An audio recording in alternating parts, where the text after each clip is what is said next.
Chairperson, with respect, allow me to raise this one. I'm not being critical, but I'm just putting it with respect, Chair.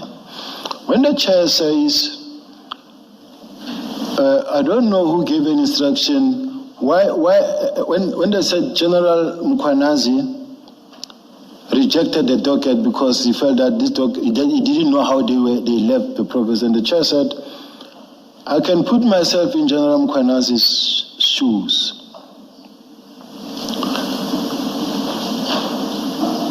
I can put myself in General MKHWANAZI's shoes because this docket were taken, I was not told, I didn't know how. I still believe, Chair, that two wrongs doesn't make a right. The fact that these dockets come from that province and now they say they are coming back, you can't say I don't want them. Now, then Commissioner Khumalo says, all of you must accept that you failed the people of South Africa and you must apologize. I am the very first one to stand up. Immediately after, when this thing exploded to the media, I realized that we are now embarrassing ourselves, we are embarrassing the police, we are putting the police into disrepute, we are embarrassing government. And then I said to the people of South Africa, I really apologize that we have to go through this, and we as the management of the police, we have to do this to the people of South Africa. I'm the first one to say I apologize. I was even mocked. They created the body of a dead person who says, I apologize. But I apologize because to me, it's an embarrassment. Commissioner, I come back 37 years old, 37 years doing this job. Now, to me, I felt embarrassed and I grew up the rank. Like all of them, there's no a single detective, especially in the DPCI, who can say to you, all of them have worked under me, all of them. In the whole country, as we speak. Now, I'm just saying, it's not like I'm talking from somewhere who doesn't know what he's doing. I apologize, I felt bad. I have the qualifications for the position that I'm in. Even the one of the hawks that was advertised, they put the qualifications, I applied because I have the qualifications. So I'm just saying, Commissioner, I apologized, but I wanted to address this fact that says,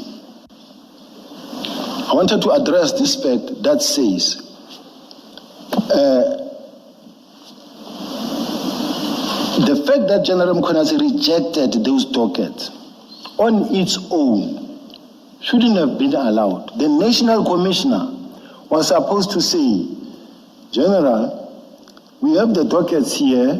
We already agreed to the minister that this docket must go there, and now we cannot say no when the docket must come because we already agreed to the minister in terms of the action plan. But the National Commissioner didn't do that. Instead, what he did, he said, let General SIBIYA then apply his mind and maybe make sure that this docket receive attention. That's when we had to then apply, because of the fact that we can't send people from Gauteng to KZN to the place they don't know. And they need to be backed up, to be supported. They need to sleep at the hotel. And some of them, they will start now studying the docket, then going to meet people. Now, it's a process. And that was caused by what?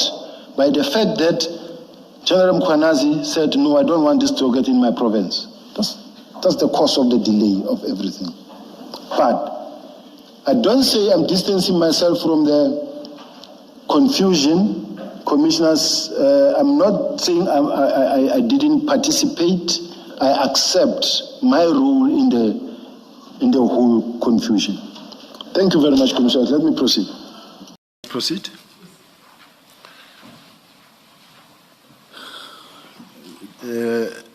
Chair, evidence leader, you'll advise me. I'm at paragraph 119.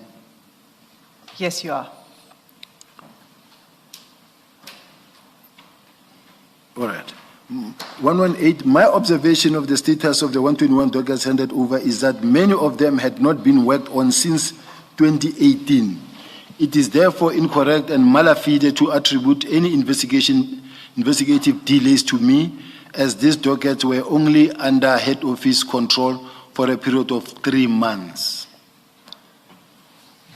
In paragraph 142 of General MKHWANAZI's statement, he states that at the time of removal from the task team, 5 of the dockets that were removed allegedly already contained instructions to arrest named suspects, and that the arrests were not effected while the dockets were under my control for reasons not known to him.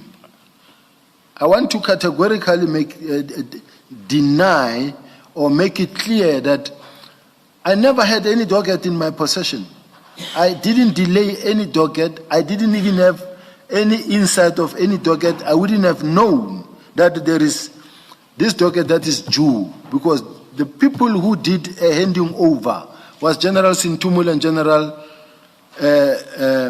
Kumalo, and General Sintumula was part of the handing over, would have known about certain dockets that they will have arrest warrants. I wouldn't have known. General, I don't think this is controversial, maybe just so that we correct it. In the second line, your statement says 2019, but when you read, you said 2018.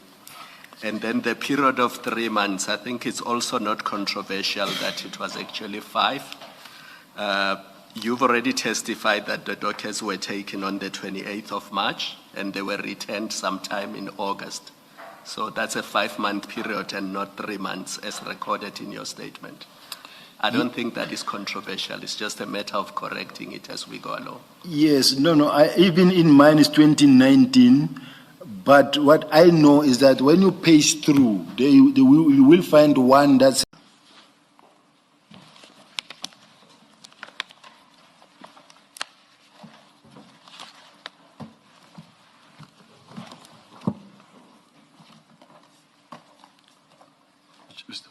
my apology, commissioners.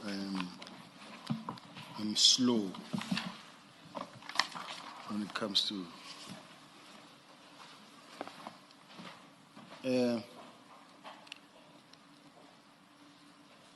I want to refer specifically where the National Commissioner say, okay, at the later stage, the president, it is. Sorry, man. 117.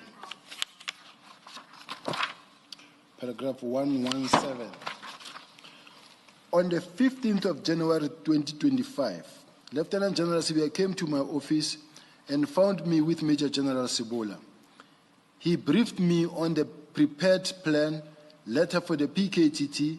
He presented a plan letter directed to Lieutenant General Kumalo, which letter he requested that I sign.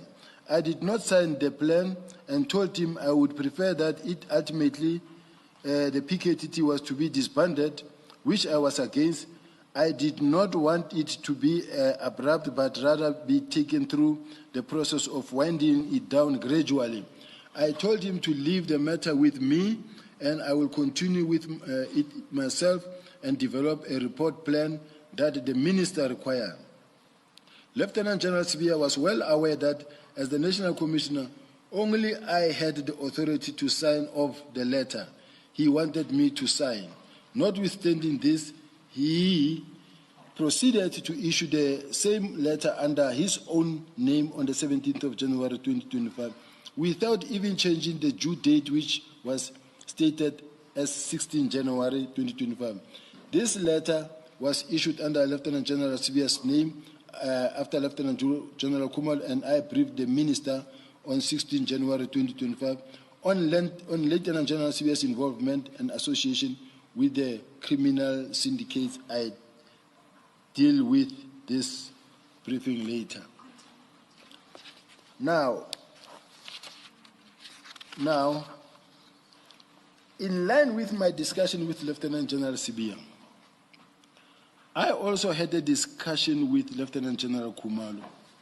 I told him to prepare a preliminary report as contained in the Minister's Directive of 31st December 2024, and that we should aim for 20 January 2025 to submit a report.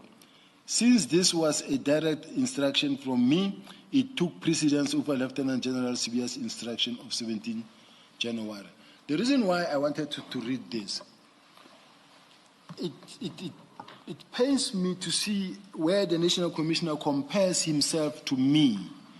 I'm his subordinate. I report to him. He's my boss. He cannot say he gave an instruction and I also gave an instruction, and then his instruction took precedence over his because he's the National Commissioner.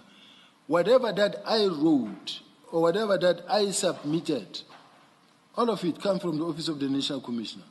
Even if, let's say, the National Commissioner was not in agreement with the letter that was written by General Rabi, it was for the National Commissioner to say to General Rabi, but I don't agree with this. Under normal circumstances, in situations like those, when we have to come up with a strategy on how to fight, whether it's cash in transit or what, and the National Commissioner is not happy with the document, he will call all of us and say, I'm not happy with this. Sit down, put a document that I want, and he will give guidance and will say, I'm going. I'll come back at 12 o'clock midnight, and you must tell me that you must give me the document that I want. So to say, the National Commissioner said, leave it to me, I'll take it over and I'll do it myself. Then later, he then also come and say, I told General Khumalo to ignore him, and then because of the fact that he's a National Commissioner, his instruction took precedence over mine. There was no competition there. He's my boss also. Whatever that he says goes. So I just wanted to bring that point to say that there was no competition here. What I did is what the National Commissioner was directing. And even as I was writing other letters, it's because the National Commissioner never said to me, stop, I'll take it up myself, I'll do it myself. He never said that to me. So I thought we were running smoothly with the National Commissioner. We kept on attending many other meetings with the National Commissioner, hoping that we were together with the National Commissioner. In the meantime, the National Commissioner was running with the hares and hunting with the hounds, where you cannot play for two teams at the same time. You run with us here, you are with us, you cooperate with us, you support us here, and then on the other hand, that side, you go that side and you prevent the same plan that you implement in this side. Because why I'm saying that, if the National Commissioner said, leave it to me, I'll do it myself. It has never happened in the record of my involvement with the National Commissioner, because the bottom line, I'm senior to General Khumalo. He will say, no. Normally we'll even sit together and do it and fix it. Or he will call General Khumalo and others and say, let's work together, and then we'll sit in a boardroom, flash it there, and then start working on it. So there's this thing that the National Commissioner said, stop it, I'll do it myself. But then the next morning, I still get correspondence from the National Commissioner that says, sign it, proceed. Then I sign it and proceed. Now, to push for that.